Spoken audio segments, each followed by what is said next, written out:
Army এবং তার স্ত্রী বিমানে করে বাড়ি ফিরছিল। বিমানে থাকা সব যাত্রী খুশিতে ভ্রমণের মজা নিচ্ছিল। এমন সময় বিমানবালা সকল যাত্রীর জন্য পানি নিয়ে আসে এবং সবার হাতে পানির গ্লাস দেয়।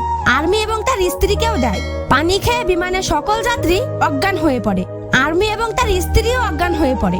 তখন বিমানবালা সবার টাকা গয়না চুরি করে ব্যাগে ভরে নেয়। পরে বিমানের পিছনে গিয়ে সেই ব্যাগটি লুকিয়ে রাখে।